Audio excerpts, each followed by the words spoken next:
Este es el mapa que debería aterrorizar a Vladimir Putin más que cualquier informe del campo de batalla que haya recibido en los últimos 4 años. No por la posición actual del frente, sino por la dirección en la que se está moviendo. Cuando Putin lanzó la invasión en febrero de 2022, el mundo observó cómo una aplanadora militar se dirigía hacia Ucrania. Los expertos daban a Kiev días, quizás semanas, antes de caer. Rusia iba a avanzar rápidamente y Ucrania iba a convertirse en un recuerdo. 4 años después, esas predicciones han quedado completamente desmentidas.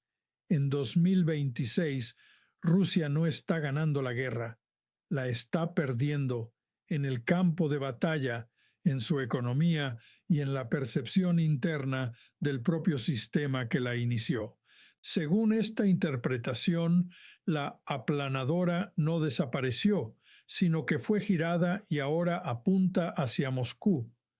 A fecha del 18 de junio de 2026, todas las tendencias significativas del conflicto estarían moviéndose en contra de Rusia.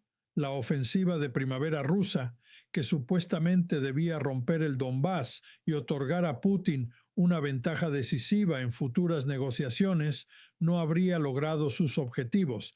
En cambio, Ucrania estaría ganando terreno. Rusia estaría sufriendo pérdidas humanas, materiales y económicas a un ritmo que ya lleva a analistas a hablar del posible final de su economía de guerra.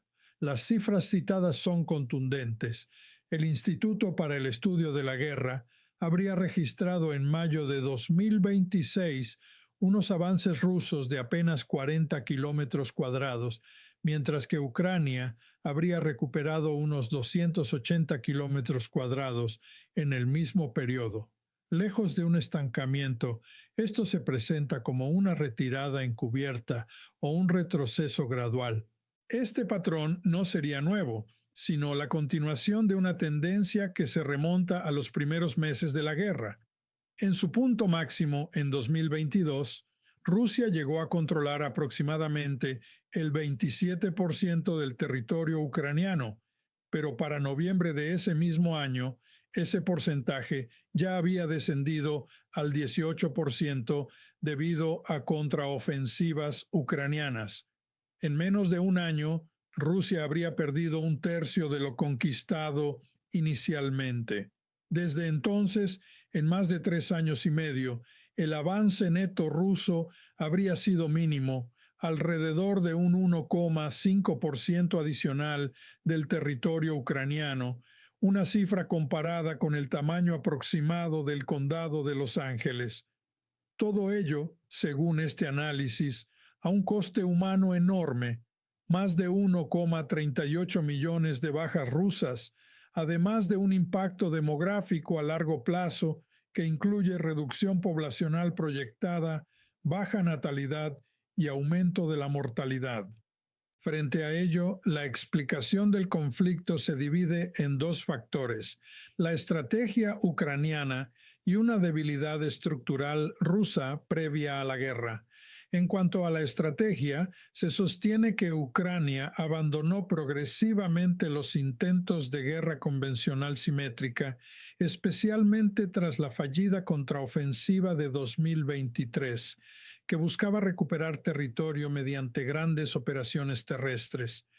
Ese enfoque habría favorecido a Rusia, que dispone de más efectivos y recursos materiales.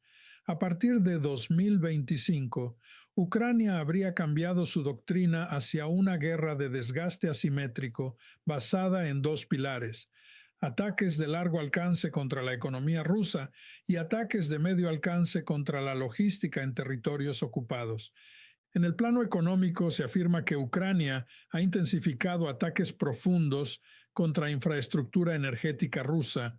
Según datos citados de The Economist, los ataques de largo alcance habrían aumentado de 335 entre 2022 y 2024 a 658 solo en 2025, con una proyección superior a 800 en 2026. Estos ataques se concentran en petróleo y gas, debilitando directamente la capacidad financiera del esfuerzo bélico ruso. En paralelo, la economía rusa habría mostrado signos de desaceleración, recorte de previsiones de crecimiento del PIB, contracción en 2026 y caída significativa de ingresos energéticos. También se menciona la reducción del Fondo Soberano ruso y el impacto de la destrucción de refinerías y terminales de exportación. En este contexto se plantea que la narrativa económica oficial rusa no refleja la realidad.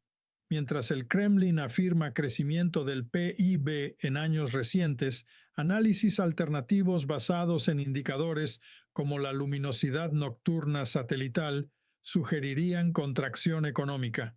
Lo mismo ocurriría con la inflación, que según estimaciones independientes sería muy superior a las cifras oficiales. La conclusión de esta línea argumental es que la economía de guerra rusa está alcanzando sus límites estructurales. El segundo pilar de la estrategia ucraniana sería la intensificación de ataques de medio alcance, especialmente con drones capaces de golpear entre 50 y 200 kilómetros detrás de las líneas del frente. En 2026 se habrían registrado miles de ataques de este tipo dirigidos a centros de mando, sistemas de defensa aérea y concentraciones de tropas. A esto se suma un programa de bloqueo logístico que habría destruido miles de vehículos y cisternas de combustible, afectando directamente las rutas de suministro hacia Crimea y otras zonas ocupadas. La lógica operativa descrita es una guerra en capas. Primero se debilita la economía rusa, luego se corta la logística en el frente y finalmente se atacan unidades aisladas y debilitadas. Esto habría permitido a Ucrania lograr ganancias territoriales sin grandes ofensivas terrestres masivas como las de 2023. En lugar de cantidad, la ventaja estaría en el alcance, con capacidad de golpear objetivos a más de 1.700 kilómetros dentro del territorio ruso. Finalmente, el texto introduce una dimensión política y mediática interna. Según una supuesta revelación de un exproductor de medios estatales rusos, la televisión oficial habría operado durante años con narrativas paralelas diseñadas para reforzar la percepción del liderazgo ruso, sugiriendo que la información interna del Kremlin podría haber estado distorsionada desde mucho antes de la guerra. En conjunto, esta interpretación concluye que Putin podría haber iniciado el conflicto con una visión incompleta o errónea de la realidad estratégica y que el resultado acumulado de estos factores está revirtiendo el impulso inicial de la invasión. En esta lectura, la guerra ya no se presenta como una expansión rusa, sino como un proceso de desgaste progresivo en el que la ventaja estructural inicial se estaría erosionando.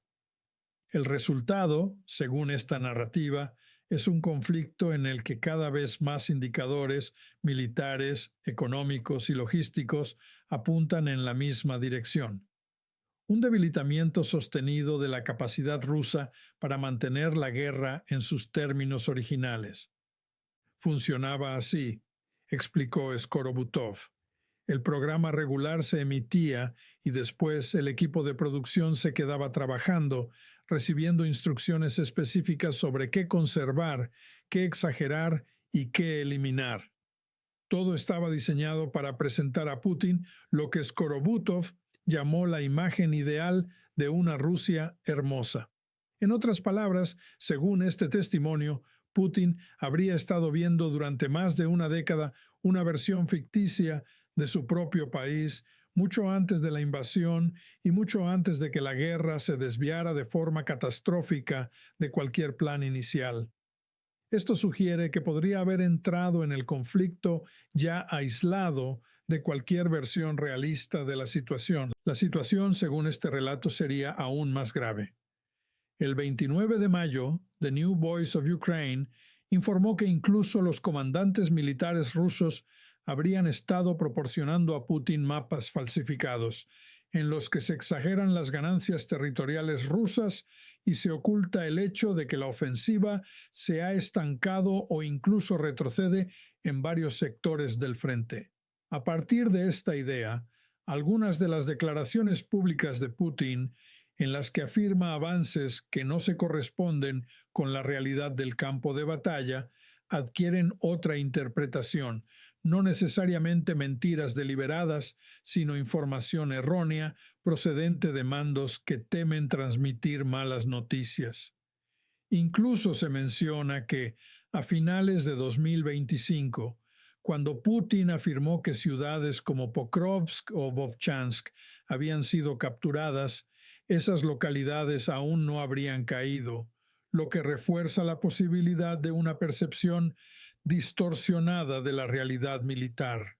Del mismo modo, declaraciones posteriores en las que describía la dificultad de los soldados rusos para moverse debido a los drones ucranianos habrían sido presentadas como si fueran descubrimientos recientes, cuando en realidad esa situación existiría desde hace años en el frente.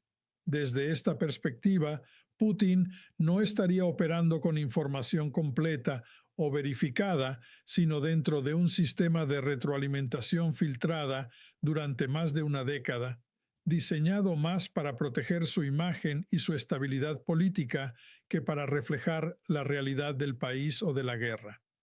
Esta distorsión informativa tendría consecuencias directas sobre la conducción del conflicto y ayudaría a explicar la persistencia de evaluaciones erróneas sobre el progreso militar ruso. A partir de ahí, el análisis plantea una pregunta clave. ¿En qué posición deja esto a Putin? La respuesta es una combinación peligrosa de aislamiento y creciente riesgo. No se trataría necesariamente de un líder debilitado en términos absolutos, sino de uno que podría estar enfrentando de forma tardía la magnitud real de sus errores estratégicos tras años de información filtrada.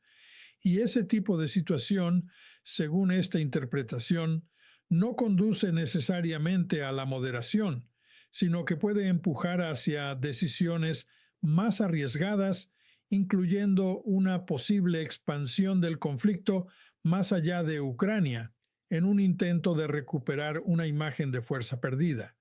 Sin embargo, ese impulso no nacería de la fortaleza, sino de la desesperación, y la desesperación tiene límites temporales. A medida que los problemas económicos y militares de Rusia se profundizan, los aliados de Ucrania disponen de margen para intensificar la presión mediante sanciones adicionales, mayor apoyo militar y un estrangulamiento económico progresivo. Al mismo tiempo, las pérdidas en el campo de batalla y la baja respuesta de reclutamiento voluntario podrían empujar al Kremlin hacia una movilización general, una medida internamente muy impopular que podría generar tensiones sociales significativas dentro del país. En este escenario, las opciones de Putin se reducen a alternativas igualmente problemáticas. Reducir la ofensiva significaría reconocer el fracaso de una guerra que debía durar días y que ya se ha prolongado durante años sin lograr sus objetivos. Intensificarla implicaría exigir aún más a una economía bajo presión, con el riesgo de provocar un desgaste interno que ni la propaganda estatal podría ocultar indefinidamente.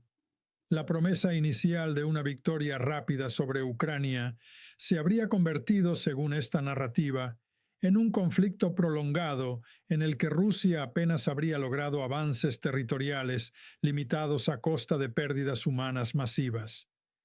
Finalmente se presenta la idea de que la maquinaria militar rusa, concebida como una aplanadora, no solo no logró avanzar como se esperaba, sino que habría sido detenida y parcialmente revertida. En esta visión, Rusia ya no sería la fuerza que empuja el conflicto, sino un actor atrapado dentro de él, enfrentando sus propias limitaciones estructurales.